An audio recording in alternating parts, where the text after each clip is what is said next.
जहां पर उन मरीजों को भर्ती किया जाता था जिन मरीजों की दिन बचे होते थे। देखिए, मेरी अब तक की बात को आपने ध्यान से सुना या ना सुना, लेकिन ये कहानी आप ध्यान से जरूर सुनिएगा।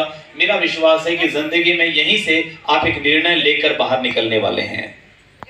तो वो डिपार्टमेंट, वो विभाग जहां पर उन मरीजों को भर्ती किया जाता था जिनकी जिंदगी के अंतिम समय बचे थे, वहां प्रतिभा नाम की एक महिला को भर्ती किया गया जिसके पति रमेश उसके साथ आए थे और बहुत परेशान थे। वो अपनी पत्नी से शायद बहुत प्यार करते थे। वो बड़ी चिंता भरी नजरों से अपनी पत्नी को देख रहे थे, मगर उनकी पत्नी के चेहरे पर कोई भी परेशानी नजर नहीं आ रही थी। शायद उसने अपनी मौत को स्वीकार कर लिया था। वो कैंसर के अंतिम चरण में थी और डॉक्टर ने कहा था कि वो कुछ दिनों की मेहमान है, तो उसको वहां भर्ती किया गया।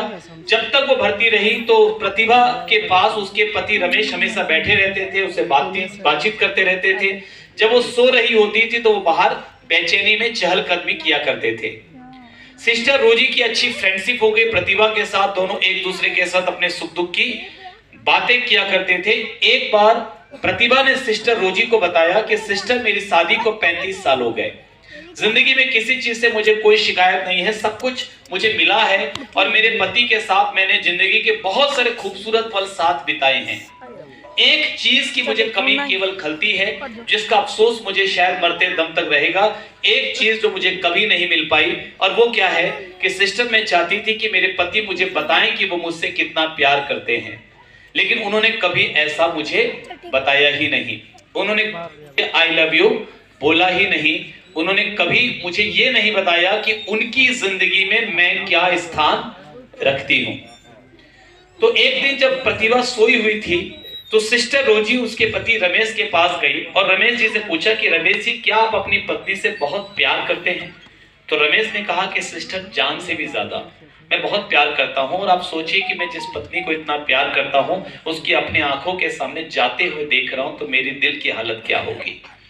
तो सिस्टर ने कहा कि रमेश जी, मैं आपसे एक सवाल और पूछना चाहती हूं कि आप अपनी पत्नी से इतना प्यार करते हैं तो क्या कभी आपने अपनी पत्नी को यह बताया है कि आप उससे कितना प्यार करते हैं? तो रमेश ने कहा कि नहीं, बताया नहीं है, इसकी जरूरत भी नहीं है, क्योंकि मेरी पत्नी को यह मालूम है, मेरी पत्नी जानती है कि मैं उससे कितना प्यार करता हूं। तो सिस्टर रोजी ने कहा कि रमेश जी, मैं एक औरत हूं, औरत का दिल जानती हूं, और मैं आपको अपने अनुभव के आधार पर, अपनी सोच के आधार पर बोलती हूं कि आपकी पत्नी को ये जानकर बहुत खुशी होगी कि आप उससे कितना प्यार करते हैं, आपकी जिंदगी में वो क्या स्थान रखती है। तो प्लीज मेरी बात मानकर एक बार अपनी पत्नी के सामने अपने प्रेम का इजहार जरूर कीजिएगा, शायद हो सकता है उनको बहुत अच्छा लगे। सिस्टर ये बोलकर चली गई। रमेश जी सोच में पड़ गए कि क्या वाकई में ये जरूरी है। अगले दिन सिस्टर की ड्यूटी खत्म हुई, वो शाम को घर जा रही थी। उसका रूटीन था कि घर जाने से पहले वो प्रतिभा से मिलते हुए जाती थी। वो जब प्रतिभा के कमरे में जा रही थी तो उसे खिड़की के झरोके से देखा कि अंदर प्रतिभा लेटी है, पति रमेश बैठे हैं, दोनों का हाथ एक दूसरे के हाथों में है और दोनों की आंखों में आंसू है। तो सिस्टर को लगा कि इनको डिस्टर्ब करना ठीक नहीं है, वो चली गई। 2 दिन की उसकी छुट्टी थी। 2 दिन के बाद जब वो वापस आई तो उसको मालूम पड़ा कि प्रतिभा की मृत्यु हो चुकी है और पति रमेश उसको लेकर चले गए अंतिम संस्कार के लिए। और 2 दिन के बाद पति रमेश वापस आए, हाथ जोड़कर सिस्टर के सामने खड़े हो गए और सिस्टर से कहा कि सिस्टर, आपने जो मेरे लिए किया है, मैं जिंदगी भर आपके एहसान का बदला चुका नहीं सकता, आपने मेरे लिए बहुत किया। तो सिस्टर ने कहा कि भी क्या हुआ?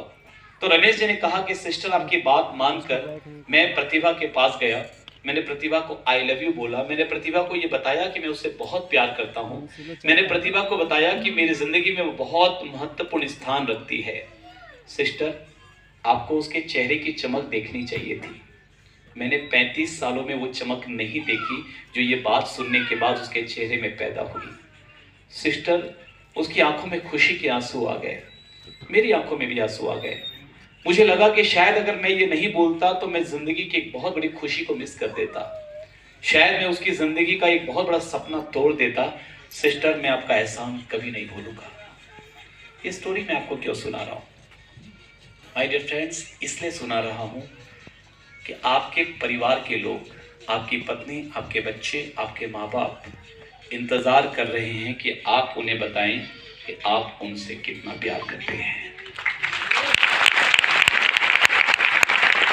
फ्रेंड्स, दुनिया की सबसे बड़ी दौलत है आपका परिवार, दुनिया की सबसे बड़ी संपत्ति है आपका परिवार, परमात्मा का सबसे बड़ा तोहफा है आपका परिवार। आपके बच्चे, आपकी पत्नी, आपके पति, आपके माँ बाप, आपके भाई, आपके बहन, उनकी कमियां मत देखना, उनसे छोटी छोटी बातों पे गिला शिकवा मत रखना, माफ करना।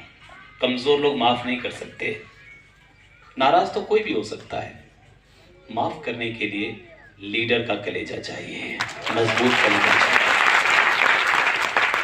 और एक बात कहना चाहूंगा कि आपके परिवार के उन आपके प्यारे सदस्यों की, आपकी पत्नी, आपके माता पिता, आपके बच्चे, आपके पति, आपके भाई, आपके बहन, उनके सपने आपकी मुट्ठी में हैं। आपका एक निर्णय उनकी जिंदगी को खुशियों से भर सकता है, आपका एक निर्णय उनके सपनों को पूरा कर सकता है। तो आज के बाद अपना वक्त किसी भी चीज़ में यूं ही जाया ना करके एक डिसीजन लीजिए कि मुझे अपने परिवार के सपने पूरे करने हैं। आरसीएम आपके साथ है, अप्लायंस आपके साथ है, परमात्मा आपके साथ है। मेरे ध्यान से सुना, दिल से बहुत बहुत शुक्रिया।